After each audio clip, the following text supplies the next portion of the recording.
قل هل يستوي الذين يعلمون والذين لا يعلمون إنما يتذكر أولو الألباب أشهد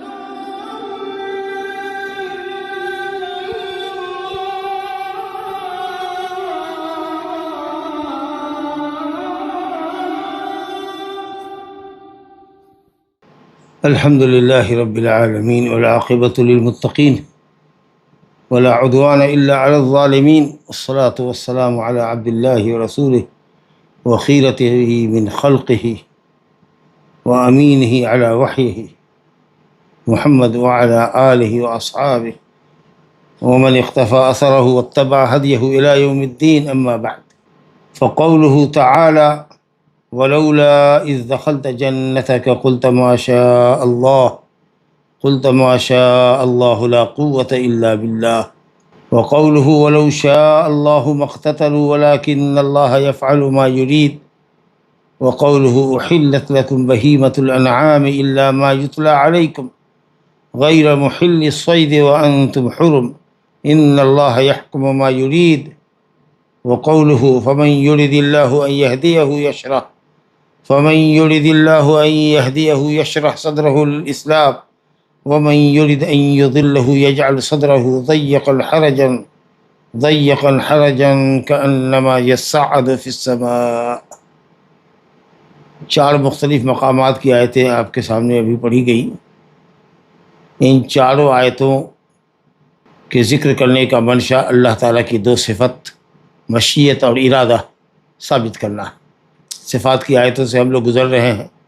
مختلف صفات اب تک اللہ تعالیٰ کی ہم پڑھ چکے ہیں، جس میں علیم ہے، حکیم ہے، علیم ہے، خبیر ہے، الاول الآخر الظاہر الباطن.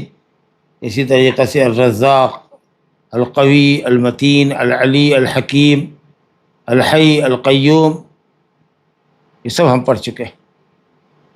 اسی طریقے سے صفت غیب، صفت علم اور غیب دانی، اور اس طریقے سے آخری جو درس ہم نے پڑھا تھا اس میں اللہ تعالیٰ کے لیے صفت سمع اور بصر، یہ سب ہم پڑھ چکے ہیں. اس طریقے سے اسی قبیل سے مختلف صفات کی آیتیں شیخ الاسلام نے ذکر کی ہے.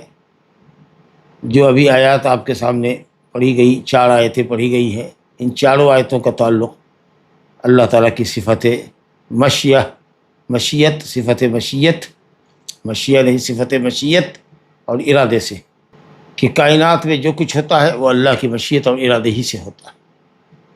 اب جس چیز کو اللہ پسند کرتا ہے وہ ارادہ شرعیہ ہوتا ہے، جس کا تعلق اوامر سے ہے، شریعت کے احکام سے، اور مشیت کونیہ قدریہ کا تعلق خلق سے.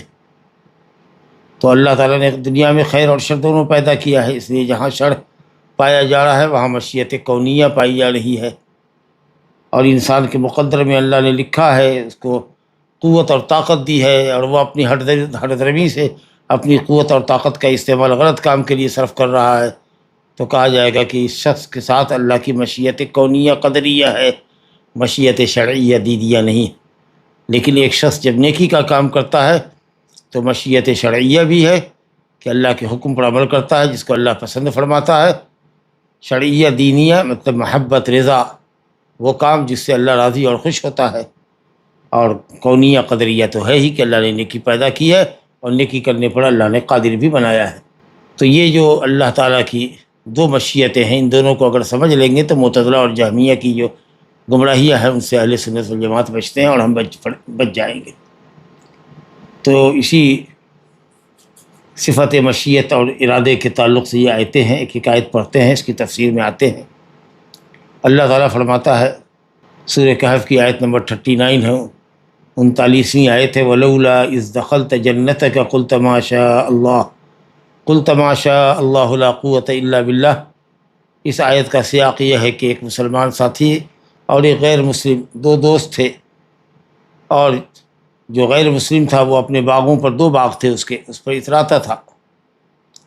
تو اس کے مسلم بھائی نے نصیحت کرتے ہوئے کہا: ولولا اذ دخلت جنتک، لولا معنی ہلا، کیوں نہیں، اب کیوں نہیں تم نے یہ کہا جب تم اپنے باغ میں داخل ہوئے؟ اب یا تو یہ ابھارنے کے لیے ہے یا زجر و توبیخ کے لیے ہے کہ تم نے ایسا کیوں نہیں کہا، ڈانٹا۔ شیخی خوری کرتے ہو، اپنے باغ پر اتراتے ہو، کہتے ہو کہ کبھی یہ ہلاک نہیں ہوگا، سال میں 2 مرتبہ یہ فصلیں لاتا ہے، پھل لاتا ہے، ما اظن ان تبید هذه ابدا، یہ کبھی ختم ہوئی گا نہیں۔ اس طرح کا عجب اور کبر اچھا نہیں ہے، مجھے خطرہ ہے کہ اللہ تعالیٰ تمہارے باغات کو تباہ و برباد کر دے گا۔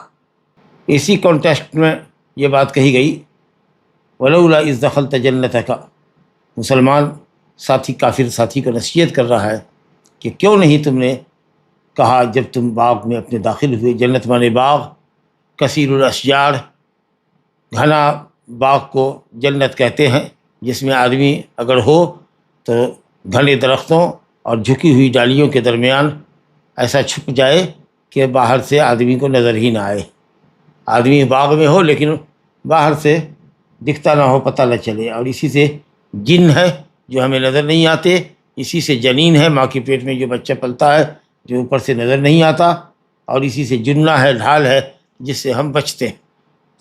تو یہ سب معنی ہے جنت، اور اس لفظ سے جو مشتق لفظ ہے اس کا۔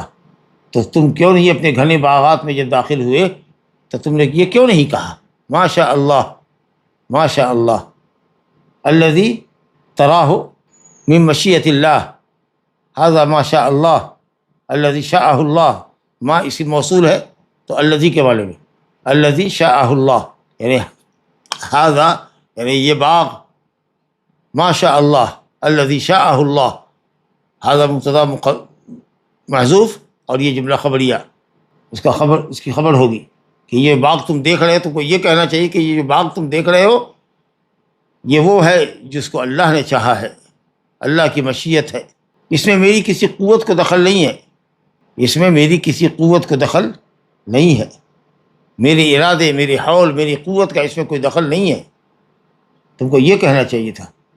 یا ماں کو شرطیہ مانے تو مانا یہ ہوگا کہ ماشاء اللہ، ماشاء اللہ، قلت ماشاء اللہ، ماشاء اللہ کان وما لم یشاء لم یکن، جو اللہ نے چاہا وہ ہوا، جو اللہ نے نہیں چاہا نہیں ہوا، جیسے ہم لوگ کہتے ہیں نا ماشاء اللہ کان وما لم یشاء لم یکن، تم کو یہ کہنا چاہیے تھا۔ بہرحال ماں موصولہ ہو یا شرطیہ ہو، دونوں صحیح ہے۔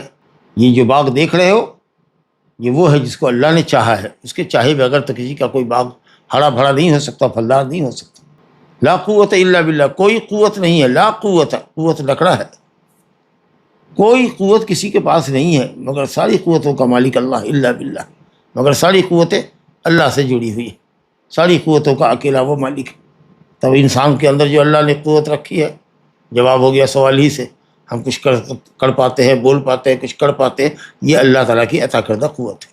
یا یہ کہیے کہ لا قوت کاملہ، کوئی کامل قوت سوائے اللہ کی کسی کے پاس نہیں، ہم سب کی قوت جو ہے محدود ہے، اللہ کی قوت درجہ کمال کو پہنچی ہوئی ہے۔ تو بہرحال اس آیت میں آپ نے دیکھا کہ اللہ تعالیٰ کے لیے ماشاء اللہ، لفظ اللہ، اللہ کا نام ثابت ہوا اللہ، اور مشیت ثابت ہوئی، صفت مشیت ماشاء اللہ، یہ جو کچھ ہے اللہ کی مشیت ہے، اور اللہ تعالیٰ کے لیے صفت قوت ثابت ہوئی، لا قوت الا باللہ۔ تو 3 صفات ثابت ہوئی، ایک نام اللہ ثابت ہوا، اور 3 صفات الوہیت، مشیت اور قوت۔ اہل علم نے کہا ہے کہ کوئی چیز انسان کو پسند آئے تو اس کو یہ جملہ کہنا چاہیے ماشاء اللہ لا قوت الا باللہ، کیونکہ باغ پسندیدہ تھا، تو کہا کہ پسندیدہ باغ ہو تو تم کو اس کو اللہ کی مشیت سمجھنا چاہیے، اللہ کی قدرت کی نشانی سمجھنا چاہیے، اللہ کی نعمت سمجھنا چاہیے، اور اس کی شکر گزاری کرنی چاہیے، نہ کہ عجب اور کبر کا مظاہرہ کرنا چاہیے۔ تو یہ مومن نے اپنے کافر ساتھی کو نصیحت فرمائی۔ تو اللہ تعالیٰ کی مشیت اور اس کے ارادے کے بغیر نہ کوئی نیکی وجود میں آتی ہے، نہ کوئی بدی وجود میں آتی ہے۔ اللہ نے نیکی کو بھی پیدا کیا ہے، بدی کو بھی پیدا کیا، اور انسان کو دونوں کے اوپر کرنے پر قادر رکھا ہے۔ انسان کرنے کے بعد جانتا ہے، اللہ پہلے سے جان رہا ہے کہ انسان اپنی صلاحیتوں کا کہاں استعمال کرے گا۔ تو کونیہ یعنی اللہ تعالیٰ نے کون کیا ہے، یعنی تخلیق کی ہے، وقدراً اور تقدیر میں لکھا ہے، یعنی انسان کے ہاتھ اور پاؤں کو طاقت دے کے با اختیار بنا کر اللہ یہ جان رہا ہے کہ یہ کیا کرے گا اپنی قوت اور طاقت کا استعمال کر کے، اس کو اللہ نے پہلے سے جانا، تو اس کی تقدیر میں لکھا ہے۔ تو اللہ نے کفر بھی پیدا کیا ہے، شرک بھی پیدا کیا ہے، برائیاں بھی پیدا کی ہے، اس اعتبار سے کہ وہ برائی ہے، معصیت کا کام ہے، یہ تو ناپسندیدہ چیز ہے، لیکن اس کے پیدا کرنے میں بڑی حکمت ہے، بندے کا اختبار ہے، امتحان ہے کہ وہ کرتا کیا ہے۔ بہرحال اللہ تعالیٰ کے لیے مشیت اور ارادہ یہ اس کی صفت ہے۔ تو یہاں مشیت کی صفت آپ کے سامنے آئی، اب ارادے کی صفت دیکھ لیجیے۔ اگلی آیت ہے وَلَوْ شَاءَ اللَّهُ مَا اقْتَتَلُوا وَلَٰكِنَّ اللَّهَ يَفْعَلُ مَا يُرِيدُ۔ وَلَوْ شَاءَ اللہ، اگر اللہ چاہتا، لو حرف امتناع لامتناع، ایک چیز ممتنع ہوتی ہے کیونکہ دوسری چیز ممتنع ہوتی ہے، یہ نفی ہے اس لیے کہ اگلی چیز نفی ہے۔ اللہ اگر چاہتا تو وہ لوگ قتال نہیں کرتے، گویا اللہ نے قتال چاہا تو قتال کیا۔ مومن اور کافروں کے درمیان جو قتال ہوتا ہے، چاہے وہ اسلحہ کی جنگ ہو یا لسانی جنگ ہو، بحث تکرار ہو، انبیاء کے بعد تو اختلاف ہونا نہیں چاہیے تھا۔ انبیاء کرام علیہ والسلام کی بعثت کے ذریعے اللہ تعالیٰ نے حق اور باطل کو واضح کر دیا، لوگوں کو ایمان اور ہدایت کی راہ پر آ جانا چاہیے، لیکن فَمِنْهُمْ مَنْ آمَنَ وَمِنْهُمْ مَنْ كَفَرَ وَلَوْ شَاءَ اللَّهُ مَا اقْتَتَلُوا۔ اور اللہ چاہتا تو مومنین اور کافرین کے درمیان اختلاف نہیں ہوتا، لیکن اللہ نے نہیں چاہا۔ اللہ نے قتال چاہا تو قتال ہوا۔ اگر اللہ چاہتا کہ قتال نہ ہو تو ہرگز قتال نہیں ہوتا، کیونکہ اس کی کائنات میں کوئی چیز اس کی مشیت کے بغیر نہیں ہو سکتی۔ وَلَوْ شَاءَ اللَّهُ مَا اقْتَتَلُوا، اگر اللہ چاہتا تو قتال نہ کرتے، گویا کہ اللہ نے قتال چاہا اس لیے انہوں نے قتال کیا۔ اگر اللہ قتال نہیں چاہتا تو ہرگز وہ قتال نہیں کرتے۔ ایسا نہیں کہ اللہ قتال نہ چاہے اور وہ قتال کر لے۔ اللہ کسی بھی بندے سے، کافر سے اسلام قبول کرے اور بندہ کفر پسند کرے اور کفر کا ایک طریقہ اختیار کرتے، تو معتزلہ جہمیہ یہ کہتے ہیں کہ بندے کا ارادہ اللہ کے ارادے پر غالب آیا، کیونکہ اللہ تو کسی بندے سے کفر نہیں چاہتا ہے، لیکن بندہ پھر بھی کفر کرتا ہے۔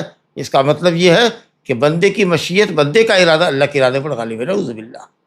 تو وہ یہ کہتے ہیں، اس آیت کا غلط معنی کہتے ہیں چونکہ اللہ تعالیٰ نے چاہا کہ وہ قتال نہ کریں لیکن انہوں نے قتال کیا، بالکل غلط معنی ہے۔ اللہ اگر چاہتا کہ قتال نہ ہو تو کبھی قتال نہیں کرتے، انہوں نے قتال کیا، اس کا مطلب کہ اللہ یہ چاہتا تھا یا اس نے چاہا، اس میں حکمت اور مصلحت تھی اس کی کہ یہ قتال کرے۔ وَلَوْ شَاءَ اللہ، اگر اللہ چاہتا کہ قتال نہ کریں تو مقتتلوا، حرف امتناع ہے، لامتناع۔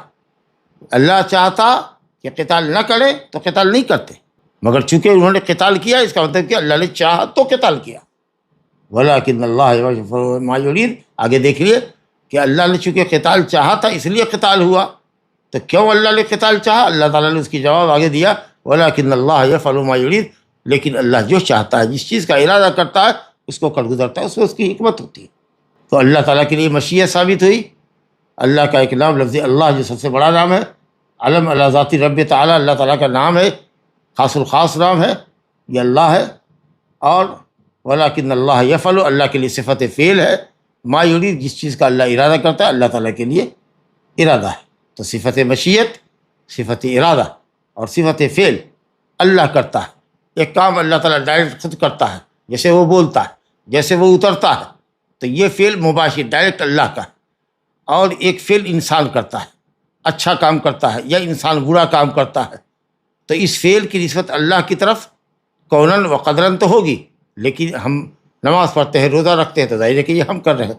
کوئی چوری کر رہا ہے، چماری کر رہا ہے، شراب نوشی کر رہا ہے، یہ وہ کر رہا ہے، لیکن اس فعل کی نسبت اللہ کی طرف کس طرح سے ہوگی؟ کوناً و قدراً۔ تو کچھ فعل تو ڈائریکٹ اللہ کرتا ہے اور کچھ فعل بندے کرتے ہیں۔ تو جو فعل اللہ ڈائریکٹ اپنی ذات سے کرتا ہے، اپنے خود وہ کرتا ہے، یہ فعل مباشر ہوا، ڈائریکٹ اللہ نے کیا، تو اس کی نسبت ڈائریکٹ اللہ کی طرف کرتے ہیں۔ اللہ ینزل، اللہ استوى علی العرش، اللہ ینزل الی السماء، اللہ یتکلم، یہ سب جو افعال ہیں یہ اللہ اس کو ڈائریکٹ کرتا ہے، اس کی نسبت ڈائریکٹ اللہ کی طرف کرے گی۔ اور جو افعال بندے کرتے ہیں وہ اس کی نسبت بندے کی طرف، حقیقت میں اس کی نسبت بندے کی طرف ہوتی ہے، لیکن اللہ کی طرف نسبت اس اعتبار سے کرے گی کہ اللہ نے ان افعال کو جو ہم کرتے ہیں، خواہ اچھا کرے یا برا کرے، اس کو پیدا کیا ہے، اور اللہ تعالیٰ نے اس کو تقدیر میں لکھا ہے کہ ہم اپنے اختیار کا فائدہ اٹھا کر کیا کریں گے، نیکی کریں گے کہ بدی کریں گے۔ تو اس اعتبار سے نسبت اللہ کی طرف صحیح ہوگی، خلقاً و تقدیراً۔ لیکن جو کام ہم کرتے ہیں وہ ظاہر ہے کہ ہم کرتے ہیں، وہ ہمارا وہ ڈائریکٹ فیل ہمارا ہے، نہ کہ اللہ کا۔ ہم نماز پڑھتے روزہ رکھتے تو یہ اللہ نماز روزہ نہیں کر رہا ہے۔ اور اسی طرح سے جو کہتے ہیں کہ اگر کوئی زنا کاری کر رہا ہے، نعوذ باللہ، شراب نوشی کر رہا ہے، تو وہ نہیں کر رہا، اللہ کر رہا ہے، نعوذ باللہ ثم نعوذ باللہ۔ وہ فعل جو بندہ کرتا ہے اس کی نسبت ڈائریکٹ آپ اللہ کی طرف کر رہے ہیں، وہ بندہ کرتا ہے۔ لیکن ہاں اس اعتبار سے اللہ کی نسبت کر سکتے ہیں اللہ کی طرف کہ اللہ نے برائی پیدا کی ہے اور برائی کرنے پر تم کو قدرت دی ہے، تو یہاں اللہ تعالیٰ کی مشیت کونیہ قدریہ ہے، شرعیہ دینیہ نہیں ہے۔ اور اس فعل کی نسبت جو انسان کرتا ہے ڈائریکٹ، اس کی نسبت ڈائریکٹ اللہ کی طرف نہیں کی جا سکتی کہ اللہ کرتا ہے۔ اللہ ڈائریکٹ وہی کرتا ہے جو وہ خود کرتا ہے، باقی جو ہم بندے کرتے ہیں وہ اللہ رب العالمین کے خلق اور تقدیر کے طریقے پر کرتے ہیں، اس لیے اس اعتبار سے نسبت ہے، لیکن ڈائریکٹ وہ فعل اللہ کا نہیں۔ تو سمجھنا ہے کہ کوئی فعل لازم ہے جو اللہ خود کرتا ہے، جیسے استواء علی العرش ہے، کلام ہے، سمائے دنیا کی طرف نزول ہے، ضحک ہے، غصہ ہوتا ہے، ہنستا ہے، مسکراتا ہے، ہنستا ہے، یہ سب فعل جو ہے یہ ڈائریکٹ اللہ کے ہیں۔ باقی جو انسان اچھا یا برا کرتا ہے تو وہ انسان کا فعل ہے۔ تو یہ کہنا کہ انسان برائی کرتا ہے، جیسے جہمیہ نے کہا برائی کرتا ہے، تو وہ نہیں کرتا، اللہ کرتا ہے، نعوذ باللہ۔ اور معتزلہ کہتے ہیں کہ جو کرتا ہے وہ بندہ ہی کرتا ہے، اس میں اللہ تعالیٰ کا، اللہ نے کوئی برائی نہیں پیدا کی، اللہ نے کوئی اچھائی نہیں پیدا کی، اللہ تعالیٰ نے کوئی تقدیر نہیں لکھی۔ تو کہا کہ اگر اس بات کو سمجھیں گے، اللہ کی مشیت شرعیہ دینیہ کو سمجھیں گے، جس کو اللہ تعالیٰ نے حکم دیا ہے، جس سے اللہ محبت کرتا ہے، اطاعت کا کام ہے، وہ مشیت یا ارادت کونی شرعیہ دینیہ ہے، اور جس کو اللہ تعالیٰ نے مخلوق کے لیے مقدر کیا ہے اور اس کو پیدا کیا ہے، چاہے وہ اچھی ہو یا بری ہو، وہ مشیت کونیہ قدریہ۔ تو ایک آدمی جب نیکی کا کام کرتا ہے تو ماشاء اللہ مشیت شرعیہ دینیہ بھی ہے، شرعیہ دینیہ ایک ہی چیز ہے، قدریہ کونیہ قدریہ بھی دو لفظ بولتے ہیں لیکن ایک ہی معنی میں ہے۔ تو اللہ رب العالمین مطیع اور فرما بردار بندہ جب کوئی اطاعت کا کام کرتا ہے تو یہاں اللہ تعالیٰ کی مشیت دینیہ یا مشیت شرعیہ استعمال میں دونوں لفظ آتا ہے، مشیت شرعیہ دینیہ، کہ اللہ رب العالمین نے شرع سے قانون اتارا ہے، دینی اعتبار سے اللہ تعالیٰ کو یہ عمل بندے کا پسند ہے، وہ بھی ہے وہاں جب بندہ نماز پڑھتا ہے تو، اور اللہ رب العالمین نے نماز پیدا بھی کیا ہے اور اللہ رب العالمین نے اس بندے کے مقدر میں بھی کیا ہے۔ لیکن ایک عاصی جب نافرمانی کا کام کرتا ہے، شراب پیتا ہے، زنا کرتا ہے، چوری کرتا ہے، کوئی بھی ناجائز کام کرتا ہے، تو وہاں اللہ کی مشیت کونیہ قدریہ ہوتی ہے کہ اللہ نے برائیاں پیدا کی ہے، اس کرنے پر اس کو قادر بھی بنایا ہے، اور جو وہ کرے گا اس کو اللہ تعالیٰ جان رہا ہے، اس لیے اس کے مقدر میں اسے لکھ رکھا ہے۔ مشیت شرعیہ دینیہ نہیں ہے، اس لیے ولا یرضی لعبادہ الکفر، اللہ نے کہا کہ اللہ تعالیٰ نے کفر تو پیدا کیا لیکن کفر سے وہ راضی نہیں۔ تو معلوم ہوا کہ مطیع اور اطاعت گزار بندوں کی اطاعت میں اللہ تعالیٰ کی دونوں مشیتیں اکٹھا ہوتی ہیں، دینیہ شرعیہ بھی اور کونیہ قدریہ بھی۔ لیکن ایک عاصی جب نافرمانی کا کام کرتا ہے تو وہاں صرف مشیتیں کونیہ اور قدریہ ہوتی ہے، شرعیہ دینیہ نہیں ہوتی۔ ایک تو یہ فرق ہے۔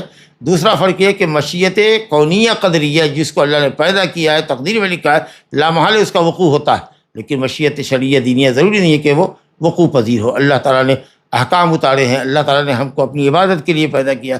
کتنے ہی لوگ ہیں جو عبادت سے غافل، نماز جیسے اہم فریضے تک وہ چھوڑتے ہیں اور اللہ تعالیٰ کے احکام کی پرواہ نہیں کرتے۔ تو ضروری نہیں کہ مشیت شرعیہ دینیہ جو اللہ ہم سے چاہتا ہے دین اور نیکی کا کام وہ ہم کرے ہی اور ہم اس کو لامحالہ کر ہی لیں گے، ایسا نہیں ہے۔ تو مشیت شرعیہ دینیہ کا وقوع یقینی نہیں ہے، لیکن مشیت کونیہ قدریہ جو ہے وہ لامحالہ ہو کے رہے گی۔ تو اس اعتبار سے وقوع اور عدم وقوع کے اعتبار سے یہ فرق ہے۔ اور دوسرے یہ ہے کہ عام خاص من وجہ ہے، جب نیکی کا کام کوئی کرتا ہے تو اس میں دونوں مشیتیں پائی جاتی ہیں، بدی کا کام کرتا ہے تو یہاں کونیہ قدریہ الگ ہو جاتی ہے دینیہ شرعیہ سے۔ میں سمجھتا ہوں دونوں مشیتیں واضح ہو گئی ہوگی۔ جی اس کے بعد تیسری آیت یہاں ذکر کیا مؤلف نے، وحلت لکم بہیمۃ الانعام الا ما یتلی علیکم، یہ تیسری آیت ہے۔ یہاں بھی دیکھ لیجیے اللہ تعالیٰ کے لیے ارادہ ثابت کیا ہے، وحلت لکم بہیمۃ الانعام الا ما یتلی علیکم، سورہ مائدہ کی پہلی آیت ہے۔ حلال کیا گیا ہے تمہارے لیے بہیمۃ الانعام کو، حلال کرنے والا کون؟ اللہ سبحانہ و تعالیٰ۔ نبی کریم صلی اللہ علیہ وسلم کی بھی تحلیل اور تحریم کا حق ہے، لیکن اللہ کی اجازت کے بعد۔ اصل میں شارع اور مشرع، شریعت نازل کرنے والا اللہ ہے۔ وحلت لکم بہیمۃ الانعام، تمہارے لیے حلال کی گئی ہے یا حلال کیے گئے ہیں بہیمۃ الانعام۔ حلال کرنے والا محل ہو اللہ سبحانہ و تعالیٰ۔ اور نبی صلی اللہ علیہ وسلم بھی حلال حرام کرتے ہیں اللہ کی اجازت سے۔ کیا حلال کیا گیا؟ بہیمۃ الانعام۔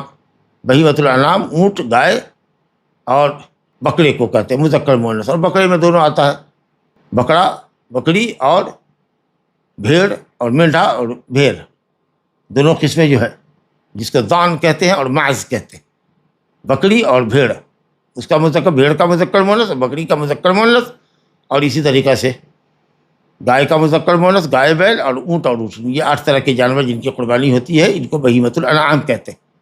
بہیمہ بہم سے ہے جو کلام نہ کرتا ہو، جو کلام نہیں کر سکتا، کیونکہ جانور کلام نہیں کرتے، ان کی اپنی ایک آواز ہوتی ہے لیکن وہ آپس میں کلام نہیں کرتے، یا ان کے کلام کو ہم نہیں سمجھتے۔ اور نعم کا لفظ جو آتا ہے، نعم، یہ اونٹ کے لیے استعمال ہوتا ہے۔ خیر لک من ان یکون لک حمر النعم فواللہ لان یہدی اللہ بک رجلا واحدا خیر لک من حمر النعم، سرخ اونٹوں سے بہتر، نعم، اونٹ کو۔ آگے کہا الا ما یتلی علیکم، بہیمۃ الانعام تو تمہارے لیے حلال کیے گئے ہیں مگر وہ جن کی تلاوت کی جائے گی تم پر، وہ تیسری آیت میں ہے سورہ مائدہ کی، حرمت علیکم المیتۃ والدم ولحم الخنزیر وما احل لغیر اللہ بہ، حرام کیے گئے ہیں تم پر مردے، مردار، اور یہ جو ہے استثناء متصل ہوگا، کیونکہ بہیمۃ الانعام جو حلال کیے گئے ہیں اس کا مردار ہمارے لیے حرام کیا گیا، لیکن لحم الخنزیر ہے، لحم الخنزیر، خنزیر بہیمۃ الانعام میں سے نہیں ہے، تو یہ جو اللہ کے ذریعے استثناء کیا گیا تو یہ استثناء منقطع ہو جائے گا۔ تو گویا کہ اس آیت میں اللہ میں استثناء متصل بھی استعمال ہوا ہے یہ، اور منقطع بھی ہے۔ میتہ کے اعتبار سے تو بہیمۃ الانعام کا مردہ بھی حرام ہے، لیکن لحم الخنزیر جو حرام کیا گیا ہے یہ بہیمۃ الانعام میں خنزیر داخل نہیں ہے، اس لیے منقطع بھی ہے۔ گویا استثناء یہاں جو ہے اس میں منقطع بھی کچھ ہے، متصل بھی کچھ ہے۔ چلیے صاحب، یہ تفصیلی نقطہ ہے۔ غیر محل الصید وانتم حرم، یہ بھی حال ہے کہ تمہارے لیے بہیمۃ الانعام حلال کیا گیا ہے، لیکن یاد رکھو حالت احرام میں تمہارے لیے شکار کرنا حلال نہیں کیا گیا۔ صید کہتے ہیں بری خشکی کے جانور کو، جو وحشی ہو، جنگلی ہو، جو انسان کو دیکھ کر کے بدکتے ہوں، جیسے نیل گائے وغیرہ ہے، اور اسی طریقے سے ہرن ہے اور خرگوش ہے، اور دوسرے جو حلال جانور ہیں، جنگلی جانور جن کا کھانا ہمارے لیے جائز ہے۔ اللہ نے کہا کہ حالت احرام میں خشکی کے جانوروں کا شکار، حلال جانوروں کا شکار، جنگلی جانوروں کا شکار تمہارے لیے حلال نہیں ہے، لیکن دریائی شکار حلال ہے۔ تو غیر محل الصید وانتم حرم، یہ استثناء پر استثناء، دیکھیے اللہ پر کیا کلام بلاغت نظام ہے اللہ کا۔ تمہارے لیے چوپائے حلال کیے گئے ہیں مگر وہ نہیں جن کی تلاوت کی جانے والی ہے تم پر، اور وہ میتہ، دم، لحم الخنزیر، اور جس پر اللہ غیر اللہ کا نام ذبح کرنے کے وقت لیا جائے۔ پھر آگے استثناء ہے، بہیمۃ الانعام حلال کیے گئے ہیں، تو ایسا نہ سمجھ لینا کہ جنگلی جانور جو 4 پائے ہیں وہ بھی تمہارے لیے حلال ہے، ان کا شکار حلال ہے۔ کہا غیر محل الصید، شکار خشکی کا تمہارے لیے حرام ہے، درا حالے کہ تم محرم ہو۔ یہ اتنے سارے احکام اللہ تعالیٰ نے ایک آیت میں بیان کیا۔ اللہ آگے فرماتا ہے اللہ تعالیٰ، ان اللہ یحکم ما یرید، بے شک اللہ تعالیٰ جو ارادہ کرتا ہے فیصلہ فرماتا ہے، حکم نازل کرتا ہے۔ اب یہ اللہ تعالیٰ کی شریعت کے احکام جو ہم سے مطلوب ہے کہ ہم کریں، یہ الگ بات ہے کہ ہم نہیں کرتے ہیں، گنہگار ہوتے ہیں، لیکن یہ شرعی اور دینی احکام ہے، اس لیے یہاں پر ارادے سے مراد ارادہ دینی اور شرعی ہے۔ ان اللہ یحکم ما یرید، کیونکہ مقام تشریع ہے، تو یہ ارادہ شرعیہ ہے، اور ماشاءاللہ جو ارادہ شرعیہ ہے تو ارادہ کونیہ قدریہ بھی ہے۔ اللہ تعالیٰ نے شرعاً و دیناً ہم سے چاہا ہے کہ ہم یہ کام کریں، اور اللہ تعالیٰ نے حکم فرمایا ہے، تو اس اعتبار سے یہ کونی اور قدری بھی ہے، اور یہ شرعی اور دینی بھی ہے کہ اللہ کو یہ پسند ہے۔ تو یہاں آپ نے دیکھا کہ اللہ تعالیٰ کا نام آیا اللہ، ان اللہ، اس کے بعد احلت لکم بہیمۃ الانعام، صفت تحلیل آئی کہ اللہ تحلت و حرمت کا حق، تحلیل و تحریم کا حق اللہ کو ہے۔ اس کے بعد ان اللہ یحکم، اللہ کے لیے صفت حکم ثابت ہوا، اور ما یرید، جو وہ چاہتا ہے، جو ارادہ کرتا ہے، صفت ارادہ ہوا۔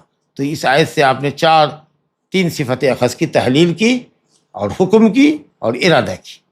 چوتھی آیت جو اس باب میں ہے یا اس صفت کے تعلق سے آئی ہے، جو سورہ انعام کی آیت نمبر 125 ہے، فمن یرید اللہ ان یہدیہ یشرح صدرہ للاسلام ومن یرید ان یضلہ یجعل صدرہ ضیقا حرجا كأنما يصعد في السماء كذلك يجعل الله الرجس على الذين لا يؤمنون.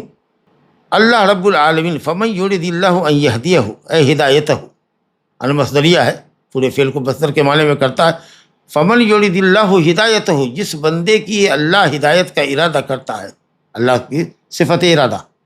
اللہ تعالیٰ جس بندے کو ہدایت دینا چاہتا ہے، جس بندے کی ہدایت کا ارادہ کرتا ہے، ہدایت سے مراد یہاں پر ہدایت توفیق ہے، حق کو قبول کرنے کی صلاحیت، حق پر چلنے کی، حق کی راہ پر چلانے کا جس بندے کے لیے اللہ تعالیٰ ارادہ کرتا ہے، یشرح صدرہ للاسلام، اس کے سینے کو اللہ تعالیٰ اسلام کے لیے، اسلامی تعلیمات پر عمل پیرا ہونے کے لیے، اصولی اعتبار سے، فروعی اعتبار سے، عقیدے کے اعتبار سے، عمل کے اعتبار سے، قانون شریعت تشریع کے اعتبار سے، حلت و حرمت کے اعتبار سے، اخلاقی تعلیمات کو اختیار کرنے کے اعتبار سے، تمام تر اسلامی تعلیمات پر عمل کرنے کے لیے اللہ اس کے سینے کو کھول دیتا ہے، کشادہ کر دیتا ہے، اور انسان خوشی اور مسرت کے ساتھ اللہ کے احکام پر عمل کرتا ہے. تو اگر کوئی شخص نماز پڑھنے میں یہ خوشی محسوس کرے، جیسے ہی اذان و نماز پڑھنے کے لیے وہ خوشی محسوس کرے، روزہ رمضان کا آ رہا ہے ماشاءاللہ خوشی محسوس کر رہا ہے، شریعت کے احکام پر عمل کرنے میں خوشی محسوس کر رہا ہے، دل میں کسی طرح کی کوئی تنگی نہیں ہے، کوئی حرج نہیں ہے، کسی طرح کی کوئی بے چینی نہیں ہے، خوشی خوشی دین کا کام وہ کرتا ہے. اس کا مطلب ہے کہ یہ ظاہری علامت ہے کہ اللہ رب العالمین نے اس بندے کے لیے نیکی کا ارادہ کیا ہے. اللہ اکبر. اور اللہ نے اس کے سینے کو اسلام کے لیے کھول دیا، اسلام کو قبول کرنے کے لیے اور عمل کرنے کے لیے اس کے سینے کو اللہ نے کھول دیا، کشادہ کر دیا. برخلاف اس کے وَمَن يُرِدْ أَن يُضِلَّهُ، جس کو اللہ تعالیٰ گمراہ کرنے کا ارادہ کرتا ہے. اور اللہ گمراہ کس کو کرے گا؟ اسی کو جو گمراہ ہونا چاہے. حق اور ہدایت کی راہ واضح کی جا رہی ہے، لاکھ واضح کیجیے، ایک آیت نہیں 1000 آیت لے آئیے، لیکن وہ ماننے کو تیار نہیں. تو اس قدر سنگ دل ہے، سخت دل ہے، اس قدر پتھریلی زمین ہے کہ اس میں کوئی بیج آپ بوئیے گا وہ بیج پودے کی شکل میں نہیں آئے گا. تو ظاہر ہے کہ وہ زمین قابل کاشت نہیں ہے، کیوں آدمی اپنی اس پر محنت کرے گا؟ فلما زاغوا ازاغ اللہ قلوبہم، جب تم نے کجروی اختیار کی تو اللہ نے کجروی اختیار کی، تمہارے لیے کجروی کی راہ کو ہی پسند کر لیا. تو اگر کسی نے حق کو قبول نہیں کیا، حق کو انکار کر دیا اور کسی بھی طریقہ سے سننے کو تیار نہیں، حد درجہ متکبر معاند ہے حق کا، تو اللہ تعالیٰ اس کو حق کے قبول کرنے کے لیے سینے کو بہت تنگ کر دیتا ہے. حرجن شدت ضیق، ضیق تک ضیق و ضیقاً تنگ کر دیتا ہے، حرجن انتہائی تنگ کر دیتا ہے. شدت الضیق کو حرج کہتے ہیں کہ ایک کوئی منفذ، کوئی راستہ نہیں ہوتا جس میں ایمان اور اسلام کی کرن اور روشنی اس میں داخل ہو سکے. گویا اسلام قبول کرنا اس کے لیے اتنا مشکل ہوتا ہے جیسے کسی کو کہا جائے کہ آسمان پہ چڑھو. کس قدر وہ تکلف اور تکلیف محسوس کرے گا چڑھنے میں. تو اس قدر اللہ تعالیٰ اس کے سینے کو تنگ کر دیتا ہے. تو یہاں پر یہ ارادہ کہ اللہ تعالیٰ جس کو ہدایت دینا چاہتا ہے اس کے سینے کو اسلام کے لیے کشادہ کر دیتا ہے، جس کو وہ گمراہ کرنا چاہتا ہے گمراہ اسی کو کرتا ہے جو گمراہی کو اپنے لیے پسند کرتا ہے. لاکھ 100 آیت لے کر کے آؤ، دلیل لے کر کے آؤ، قبول کرنے والا نہیں ہے. اگر اس قدر ہٹ درم ہے وہ، تو اللہ تعالیٰ اس کے سینے کو تنگ کر دیتا ہے. ظاہر ہے کہ دونوں چیزیں اللہ تعالیٰ ارادہ کر رہا ہے. تو یہاں پر ارادے سے مراد، یہاں پر اس آیت میں ارادے سے مراد ارادہ کونیہ قدریہ ہے. جی، تو کسی کو اللہ ہدایت دیتا ہے، کسی کو گمراہ کرتا ہے جو گمراہی کے لیے، گمراہی کو اپنے لیے پسند کرتا ہے. تو اس آیت کریمہ میں ارادے سے مراد صرف ارادہ کونیہ ہے، کچھ اور بھی نہیں. کیونکہ یہ تقسیم جو ہے کہ جس کو چاہتا ہے ہدایت دیتا ہے اور جس کو چاہتا ہے گمراہ کرتا ہے. جس کو ہدایت دیتا ہے اس کے سینے کو کھول دیتا ہے، جس کو گمراہ کرتا ہے اس کے سینے کو انتہائی تنگ کر دیتا ہے. ظاہر ہے کہ یہ تقسیم جو ہے کونی امور کے اندر ہوگی. شرعی امور کے اندر تو ایک ہی بات ہوتی ہے کہ اللہ شریعت کا قانون اتارتا ہے اور چاہتا ہے کہ بندے اس پر عمل کریں. یہ چاروں آیتیں جو آپ کے سامنے پڑھی گئیں، ان میں اللہ تعالیٰ کی صفت مشیت اور ارادے کا بیان تھا. پھر ہم آپ سے دوہرا دیں کہ جب ہم ارادہ کونیہ کہتے ہیں تو ارادہ اور مشیت دونوں ایک ہی معنی میں. شرعی معنی کے اعتبار سے دونوں کا معنی ایک ہی ہے. لغوی فرق ہو تو ہو لفظ عربی کے اعتبار سے کہ ارادہ میں وقت کی کوئی پابندی نہیں ہے، جلدی بھی ہو سکتا ہے، ارادہ دیر سے بھی انجام پا سکتا ہے. مشیت شاید جلدی کے لیے ہو، لیکن شرعی اعتبار سے، شرعی معنی کے اعتبار سے جو ارادہ ہے وہی مشیت ہے. تو ارادہ کونیہ مشیت کے معنی میں ہے اور اس کا تعلق خلق سے، اور ارادہ شرعیہ جو ہے یہ محبت کے مترادف ہے. جی، اور اس کا تعلق عبادت سے. اور دو فرق بتایا تھا کہ ارادہ کونیہ میں اور ارادہ شرعیہ میں فرق یہ ہے کہ ارادہ کونیہ میں جو مراد ہے اس کا وقوع لازم ہے، جبکہ شرعیہ کا لازم نہیں ہے، اور ارادہ شرعیہ خاص ان امور کے لیے ہے جن کو اللہ پسند کرتا ہے، جبکہ کونیہ عام ہے، محبوب اور غیر محبوب سب کے لیے۔ پھر وہی سوال کہ اللہ تعالیٰ کیوں کائنات میں ایسی چیزوں کو اس نے پیدا کیا جس کو وہ محبوب نہیں رکھتا، شرک، کفر، فسق، عصیان کو کیوں نہیں کرتا؟ کہا کہ دو پہلو ہے کسی بھی بات کے، بندے کا امتحان ہو یا دوسری بہت ساری مصلحتیں ہوں برائیوں کو پیدا کرنے میں، کیونکہ اگر برائیاں پیدا نہیں ہوتی، صرف نیکی ہی نیکی ہوتی، تو پھر نیک اور بد میں تمیز کیسے ہوتی؟ دنیا دارالامتحان ہے، اور بھی نہ جانے کتنی عظیم مصلحت ہوگی، اس کو اللہ جانے۔ تو اس میں مصلحت ہے، اور اس اعتبار سے کہ وہ معصیت کا کام ہے، اللہ کو ناپسند ہے، لیکن اس میں مصلحت بھی ہے۔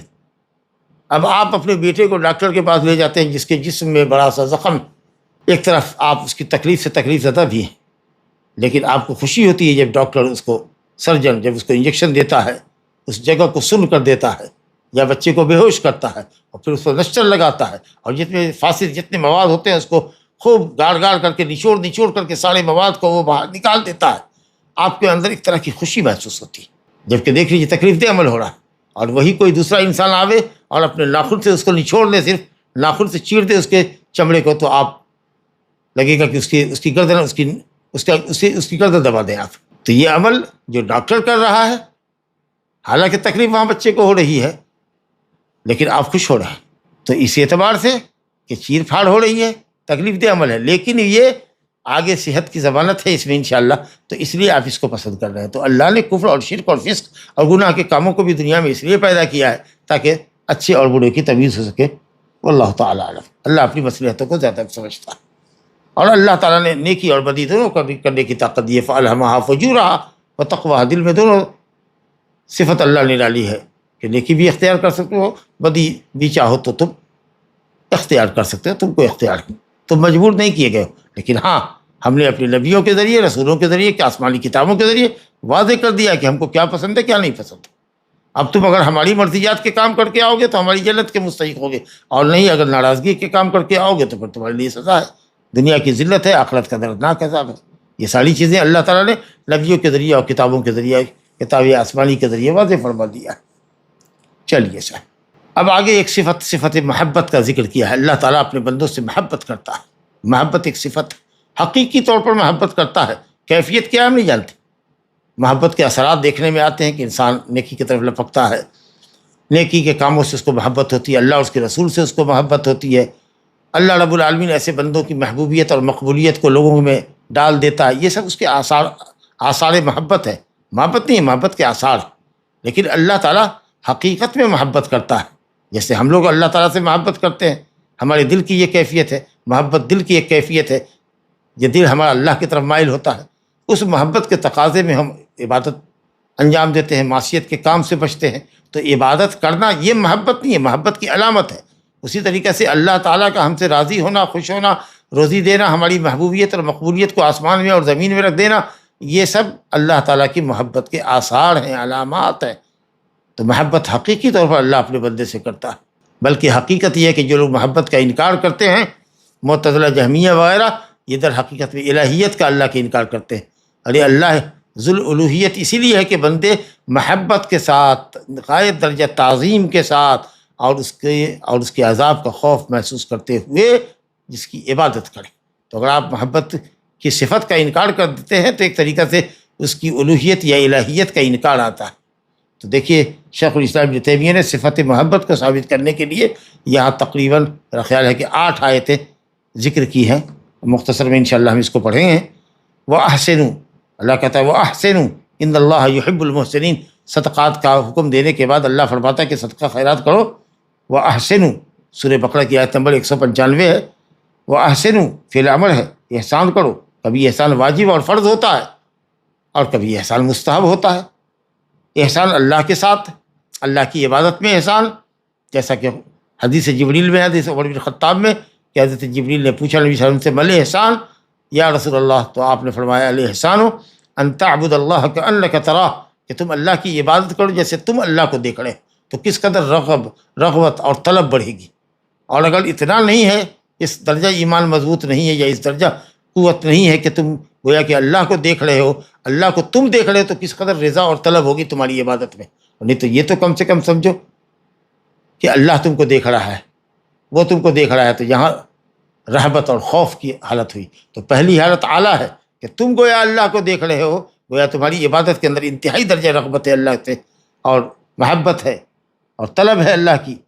اور جب اللہ تم کو دیکھ رہا ہے تو اس میں یہ ہے کہ تم عبادت کرتے ہو کہ دیکھنے والا دیکھ رہا ہے تو ہم درست کریں، ڈر کے کر رہے ہو. یعنی یہاں خوف کا پہلو ہے. فَإِن لَمْ تَكُنْ تَرَاهُ فَإِنَّهُ يَرَاكَ، اگر تم اس کو نہیں دیکھ رہے تو وہ تم کو دیکھ رہا ہے. یہ یہاں جو انداز ہے یہاں خوف اور رہب کا ہے. اور وہ جو انداز ہے کہ تم اس کو دیکھ رہے ہو، عبادت کر رہے ہو، یہ جو اعلیٰ درجہ احسان کا ہے، اس میں رضا اور طلب کا پہلو ہے. الحمدللہ. اسی طریقہ سے احسان اللہ کے بندوں کے ساتھ ہے، ماں باپ کے ساتھ احسان ہے، بال بچوں کے ساتھ احسان ہے جی. اسی طریقہ سے اللہ کے بندوں کے ساتھ احسان ہے، معاملات میں احسان ہے، بیع و شراء میں احسان ہے، میاں بیوی کے درمیان احسان ہے جی. تو احسان کی بہت ساری شکلیں ہیں. ان اللہ کتب الاحسان علی کل شیء، حتیٰ کہ اگر جانور کو قتل کرتے ہو تو بھی تیز چھری سے ذبح کرو، اگر مجرم کو قتل کرتے ہو تو تیز دھار تلوار سے قتل کرو، الا یہ کہ قصاص ہو. تو یہ دین احسان ہے. دین اللہ کا دو ہی چیز پر ہے، فضل ہے یا عدل ہے. تو جو فضل ہے وہ احسان ہے، اور جو عدل ہے وہ تو عدل ہے. ظلم تو کہیں بھی نہیں. اللہ تعالیٰ سے ظلم کی نفی ہے. ولا یظلم ربک احدا، اللہ کا معاملہ بین الفضل والعدل. اللہ اکبر. ان اللہ یحب المحسنین، اللہ تعالیٰ محسنین کو پسند کرتا ہے، محبت کرتا ہے. یہ بہت اعلیٰ درجہ ہے کہ اللہ تعالیٰ کسی بندے سے محبت کرے. بندے بھی اللہ سے محبت کرتے ہیں، لیکن اس سے بڑا مقام یہ ہے کہ ہم اس لائق ہو جائیں کہ اللہ ہم سے محبت کرنے لگے، ہم محب کے بجائے محبوب ہو جائیں. یہ بڑا مقام ہے. اس سے بڑی کوئی نعمت نہیں ہو سکتی کہ اللہ تعالیٰ کہ آپ محبوب ہو جائیں. اللہ تعالیٰ کا بندے سے محبت کرنا یہ اس سے بڑا ہے کہ بندہ اللہ سے محبت کرے. قل ان کنتم تحبون اللہ فاتبعونی یحببکم اللہ. لوگ کہتے ہیں کہ انہیں اللہ سے محبت یہ دعویٰ ہے، تو آپ کہہ دیجئے کہ اللہ سے محبت کا دعویٰ یا رسول سے محبت کا دعویٰ جو ہے اس کو تم ثابت کرو رسول اللہ صلی اللہ علیہ وسلم کی اطاعت اور پیروی سے. تو اب تم محب کے بجائے محبوب ہو جاؤ گے، اللہ تم سے محبت کرنے لگا. یہ بڑا مقام حاصل ہو جائے گا. اللہ اکبر. بہرحال وہ احسنو، احسان کرو اپنی عبادتوں میں بھی، اللہ کے بندوں پر بھی احسان کرو، قولی اور فعلی، جس طریقے سے بھی احسان کر سکتے ہو، مالی اور بدنی جی. تو اللہ رب العالمین تم کو اپنا محبوب بنا لے گا. اس میں آپ نے ان اللہ، اللہ کا اسم گرامی ہے، یحب المحسنین، صفت محبت ہے. اللہ تعالیٰ محسنین سے محبت کرتا ہے. دیکھیے اللہ تعالیٰ کے اپنے نام اور صفت کے اعتبار سے اپنے بندوں کے ساتھ معاملہ کرتا ہے. اللہ کے ناموں میں سے ایک نام محسن ہے تو محسنین کو پسند کرتا ہے. اللہ کا ایک نام مومن ہے تو مومنین کو پسند کرتا ہے. اللہ کا ایک نام تواب ہے تو وہ توبہ کرنے والے کو یحب التوابین ہے، وہ یحب المتطہرین آیت آگے آ رہی ہے. اللہ اکبر. تو بہرحال یہاں اللہ تعالیٰ کا ایک نام اللہ اور صفات میں دو صفت، صفت الوہیت اور صفت محبت. دوسری آیت واقسطوا ان اللہ یحب المقسطین، واقسطوا باب فعل سے اقسط یقسط اقساطا، عدل کرو، انصاف کرو. اقسطوا فعل رباعی ہے، اقسط یقسط قسطا تو یہ ظلم کے معنی میں ہو جائے گا. اس سے اسم فاعل ہوتا ہے قاسط. واما القاسطون فکانوا لجہنم حطبا، ظالم جہنم کا ایندھن بنیں گے سورہ جن میں. قاسط ظالم کو، مقسط عادل کو کہتے ہیں. اللہ نے کہا واقسطوا، انصاف کرو، عدل کرو، جس کا جو حق ہے اس کو دو. اللہ نے عدل کا حکم دیا. اللہ کے معاملے میں عدل کرو کہ اللہ نے تم کو پیدا کیا، روزی دی، گوناگوں انعامات سے اللہ نے نوازا. عدل کا تقاضا یہی ہے کہ اس کی توحید پہ آؤ، اس کو ایک اکیلا معبود جانو. اور اسی طریقے سے بندوں کے معاملات میں عدل کرو، دوسرے کے ساتھ وہی معاملہ کرو جو معاملہ دوسروں سے تم ایکسپیکٹ کر رہے ہو، جو پسند کرتے ہو کہ لوگ تم سے معاملہ کریں. جس طرح کا معاملہ تمہیں اپنے ساتھ کیا جانا پسند ہو ویسے ہی معاملہ تم دوسرے کے ساتھ کرو. اسی طریقے سے اولاد کے درمیان عطایا اور بخشش اور تحفے دینے میں عدل و انصاف کرو جی. ورثہ کے درمیان میراث میں عدل کرو، جس کا جو حق ہے صحیح حق ادا کرو. کسی وارث کے لیے وصیت نہ کرو. بیویوں کے درمیان عدل کرو، ہر کو باری برابر سے تقسیم کرو. برابر کا کھانا خرچہ ان کی ضرورتوں کے حساب سے دو۔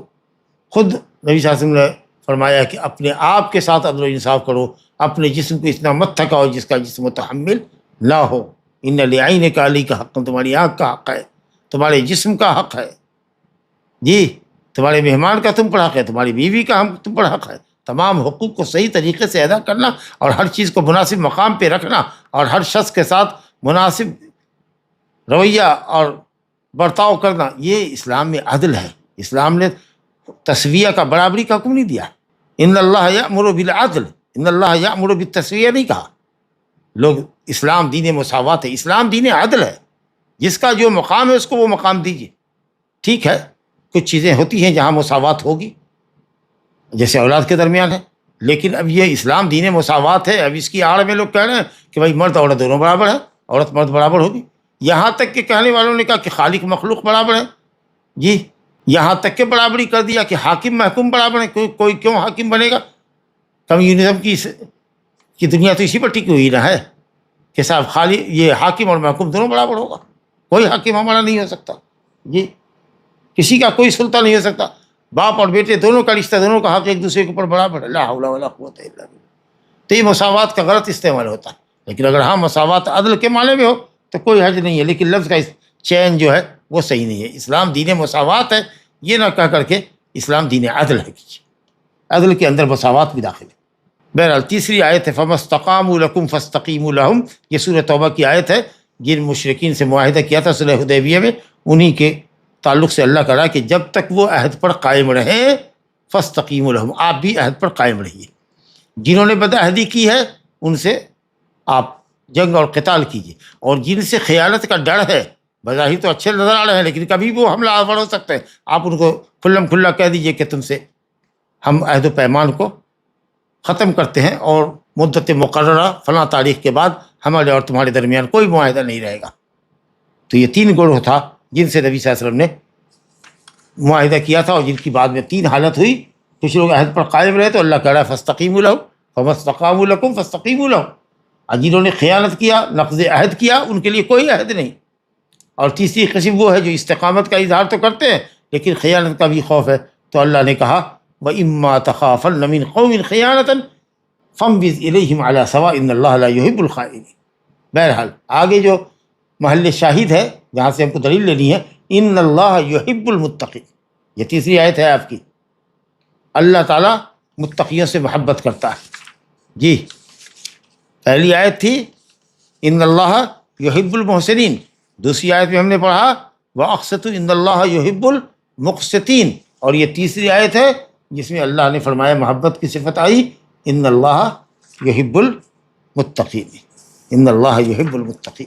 دوسری آیت میں تھا ان اللہ یحب المقسطین، اور پہلی آیت میں تھا ان اللہ یحب المحسنین، اللہ کو محسنین، مقسطین اور متقین۔ تو متقیوں سے اللہ محبت کرتا ہے۔ متقی وہی جو اوامر بجا لاتے ہیں اور منہیات سے اجتناب کرتے ہیں، اپنے اور اللہ تعالیٰ کے عذاب کے درمیان اللہ کے اوامر کی بجاوری کو اور منہیات سے اجتناب کو آڑ اور پردہ بناتے ہیں، جی تو یہاں بھی آپ نے دیکھا کہ اللہ تعالیٰ کے لیے یہ صفت محبت آئی۔ چوتھی آیت لائے ہیں ان اللہ یحب التوابین و یحب المتطہرین، سورہ بقرہ کی آیت نمبر 222 ہے، 222۔ اللہ تعالیٰ توبہ کرنے والوں کو پسند کرتا ہے اور تطہر پاکیزگی حاصل کرنے والوں کو پسند کرتا ہے، جی تو اللہ تعالیٰ تواب ہے، یہ اس کا نام ہے، اللہ اس کا نام ہے، تواب نام ہے، جی محبت اس کی صفت ہے۔ اللہ تعالیٰ تواب، اس مبالغہ کیسے کا ہے، کثیر التوبہ، وہ بندہ جو کثرت سے توبہ کرے، جو گناہ جب بھی سرزد ہو اللہ تعالیٰ کی طرف مائل ہو، رجوع ہو، تو بندہ بھی تواب ہے اور اللہ بھی تواب ہے۔ بندہ توبہ کثرت سے کرتا ہے، کثرت سے اللہ کی طرف پلٹتا ہے، اس اعتبار سے تواب ہے، اور یہ بھی اللہ کی توفیقی کا نتیجہ ہے، وہی توفیق دیتا ہے تو ابھی توبہ کرتا ہے، اور اللہ تواب ہے یعنی توفیق بھی دیتا ہے توبہ کرنے کی اور توبہ کو قبول بھی کرتا ہے۔ اللہ اکبر، ان اللہ یحب التوابین و یحب المتطہرین، اور پاک لوگوں کو پسند کرتا ہے جو نجاستوں سے اور حدثوں سے، پیشاب پخانہ لگ گیا، گندگی لگ گئی جسم و کپڑے پر تو اس کی صفائی کرتے ہیں، جی یہ سمجھ کر کے کہ اللہ تعالیٰ پاکیزگی کو پسند کرتا ہے، یہ اگر ذہن میں رہے اس وقت تو یہ عبادت بن جاتی ہے۔ اور اسی طریقہ سے حدث، ریا وغیرہ خارج ہو گئی، یا کوئی اس طریقہ سے وضو اور غسل واجب ہو گیا تو اس سے بھی پاکی ہے۔ تو حدث اور نجاست دونوں سے پاکی کو یہ متطہرین داخل ہے. تو پہلے یحب التوابین کہا، اس کے بعد یحب المتطہرین.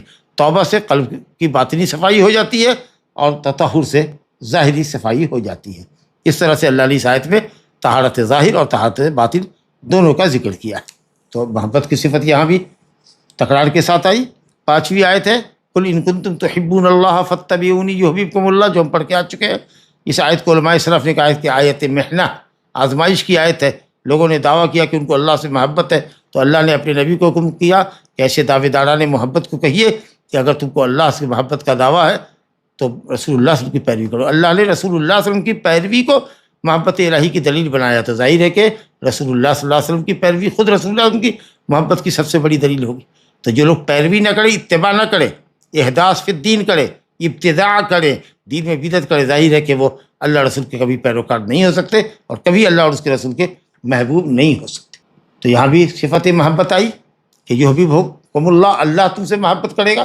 تو اللہ تعالیٰ اپنے بندوں سے محبت کرتا ہے جیسے ہی اس کی شان کو زیب دے، لیکن محبت حقیقی محبت. اور جب وہ محبت کرتا ہے تو لوگوں کے دلوں میں اس کی محبت ڈال دیتا ہے. بندہ ایک بالش اللہ سے قریب ہوتا ہے تو اللہ اس سے ایک با قریب ہوتا ہے. بندہ ایک با قریب ہوتا ہے، ایک ذرا قریب ہوتا ہے تو اللہ تعالیٰ ایک با قریب ہوتا ہے. جی، تو اللہ تعالیٰ کی عطا اور اس کا ثواب ہمارے عمل سے بہت زیادہ ہے. 6 آیت فسوف یأتی اللہ بقوم یحبهم ویحبونہ، یہ سورہ مائدہ کی آیت نمبر 54 ہے. اس میں اللہ تعالیٰ نے کہا یا ایھا الذین آمنوا من یرتد منکم عن دینہ، اگر تم میں کا کوئی دین سے پھر جاتا ہے، ایمان لانے کے بعد کفر کی راہ اختیار کر لیتا ہے، اللہ کو کوئی پرواہ نہیں، اللہ کو کوئی پرواہ نہیں ہے. اللہ تعالیٰ غنی حمید ہے، وہ اپنے دین کے لیے دوسرے قوم کو برپا کرے گا. فسوف یأتی اللہ بقوم، اب وہ کیا ہوگی اس قوم کی صفت؟ آگے تمام صفات ہے. یحبہم ویحبونہ، قوم اللہ سے محبت کرے گی، اللہ ان سے محبت کرے گا. قوم اللہ سے محبت، طرفین سے محبت ہوگی. بندہ اللہ سے محبت کرے گا، اللہ بندے سے محبت کرے گا. اب یہ معتزلہ اور جہمیہ محبت کی صفت کا انکار کرتے کہتے ہیں خالق اور مخلوق کے درمیان محبت ہوگی. محبت دو متماثل کے درمیان ہوتی ہے، دو ایک جیسے ہو تو محبت ہوتی. لا الہ الا اللہ. یہ عقل کو نقل پر مقدم کرتے ہیں. سوچیے تو یہاں کہہ رہا اللہ وہ ان سے محبت کرے گا، وہ اللہ سے محبت کرنے والے ہوں گے، ایسی قوم کو لائے گا. دوسری صفت یہ ہوگی کہ اذلۃ علی المؤمنین عزت، مومنوں کے لیے تواضع اور خاکساری ان کے اندر ہوگی، نرمی ہوگی، اور کافروں کے لیے سخت ہوں گے. یجاہدون فی سبیل اللہ، اللہ کے راستے میں جہاد و قتال کریں گے. اگر ضرورت پڑے گی جہاد قتال کی تو کریں گے، اور حجت و بیان اور برہان کی ضرورت ہوگی تو اس سے بھی بحث کرنے والے ہوں گے. ولا یخافون لومۃ لائم، اور کسی نقد کرنے والے کے نقد کی پرواہ نہیں کریں گے کون کیا کہتا ہے. اگر حق پر ہے تو کریں گے حق کو، چاہے کوئی کچھ بھی کہے، مگر حکمت کے ساتھ. آگے کہتا ہے اللہ ذالک فضل اللہ یؤتیہ من یشاء، یہ اللہ کا فضل ہے. جس کو یہ صفات مل جائیں سمجھے کہ اس کے ساتھ اللہ کا بڑا فضل ہے. واللہ واسع علیم. تو آپ نے دیکھا کہ اس آیت میں بھی محبت کا ذکر کہ اللہ اپنے نیک بندوں سے جو مطلوبہ صفات کے حامل ہوں گے، جو اس آیت میں ذکر کیے گئے ہیں مذکورہ صفات، ان کے حاملین سے اللہ محبت کرتا ہے اور مومن بندے اللہ سے محبت کرتے ہیں.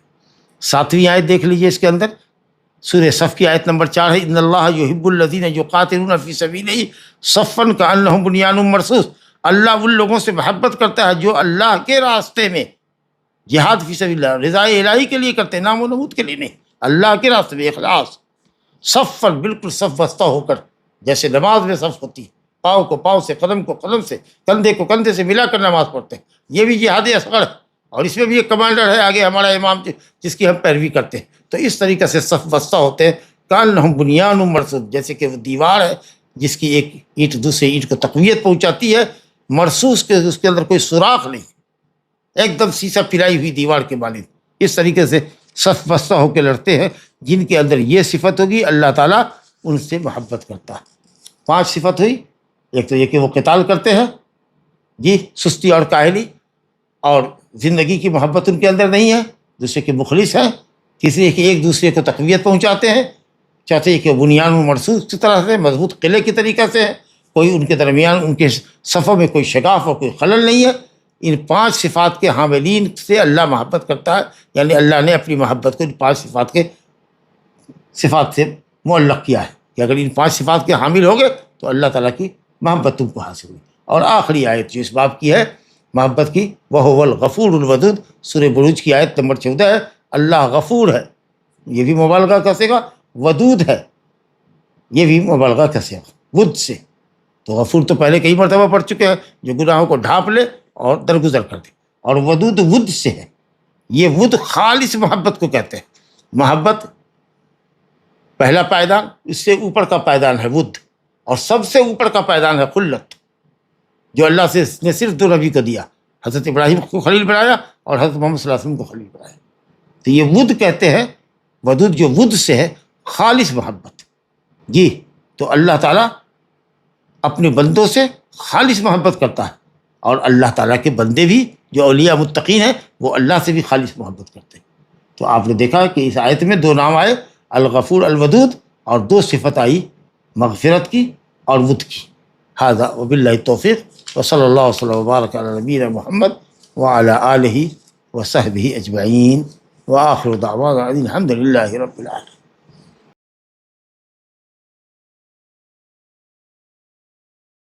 اصل میں لگتا ہے کہ جو لوگ درس میں ہے وہ پہلے سے درس میں نہیں رہے.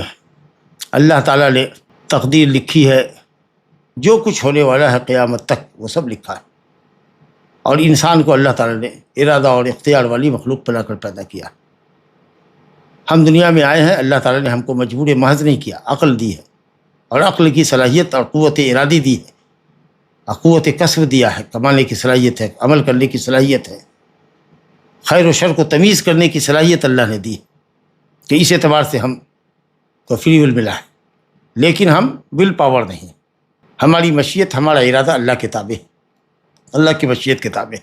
کبھی کبھی ہم کسی چیز کا ارادہ کرتے ہیں لیکن اپنے ارادے کو عملی جامہ نہیں پہنا سکتے.